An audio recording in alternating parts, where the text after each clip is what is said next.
All right, so this week I looked at Sacred Scripture, Sacred War, the Bible, and the American Revolution by James Bird, and I read the introduction and chapter one. And this was very relevant to what I'm researching for this class, which is how the theology of colonial Americans developed in the time leading up to the American Revolution to be pro-revolution. And Mr. Bird, in his introduction, says that the three interconnected themes were republicanism, martyrdom, and spiritual warfare, which he also puts as military. And so he kind of struggled to provide a singular, cohesive definition to republicanism, but he wrote that uh, in general, it is the firm belief in virtue and liberty, and fear that liberty was threatened by vice and tyranny. And so,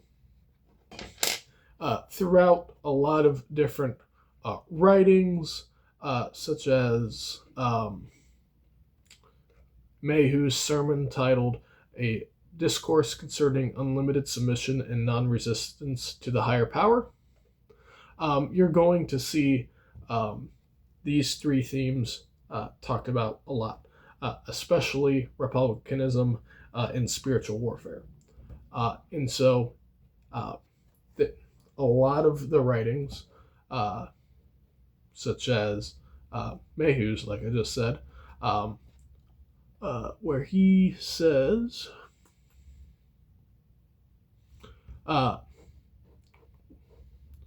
in order to redress their grievances, to vindicate their natural and legal rights, to break the yoke of tyranny, and free themselves and posterity from inglorious servitude and ruin, it is upon this principle that many royal oppressors have been driven from their thrones into banishment, and many slain by the hands of their subjects.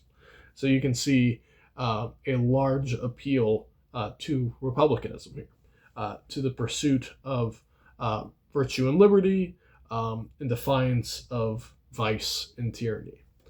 Um, and this theme of pursuing virtues is something that comes up a lot, almost to the point where someone could make the argument that they, especially people like Benjamin Franklin or Thomas Jefferson, they wrote and talked extensively about pursuing virtues rather than necessarily pursuing God. So you could argue that quite a few of the revolutionary leaders wanted people to pursue virtues over religion.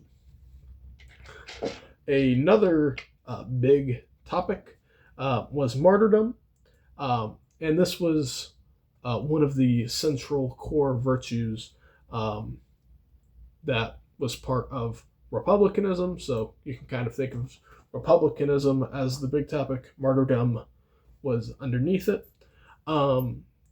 And essentially, um, they needed to be willing to sacrifice in order to achieve the virtues um, they desired.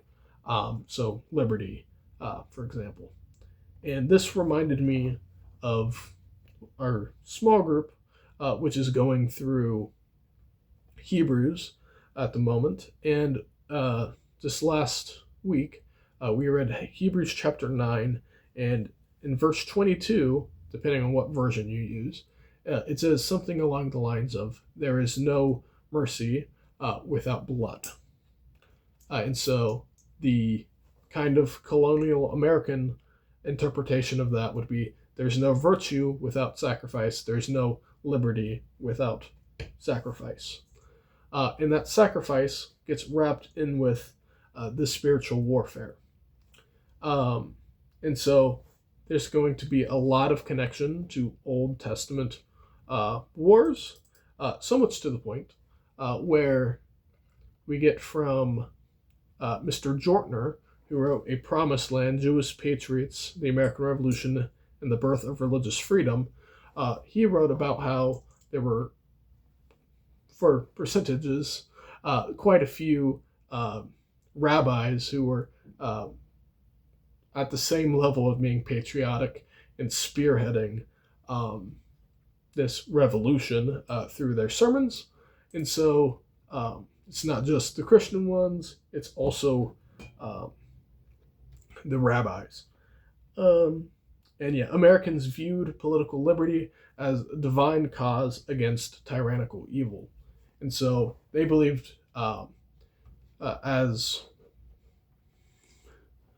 Marini wrote about in her review of In Religion and the American Revolution, the development of Americans being against the British Empire rose through things like the Toleration Act, the Acts of Union, the Stamp Act, the Intolerable Acts, the Tea Act. So all these things work together to bring about a theological change that leads people to support the American Revolution. Thank you.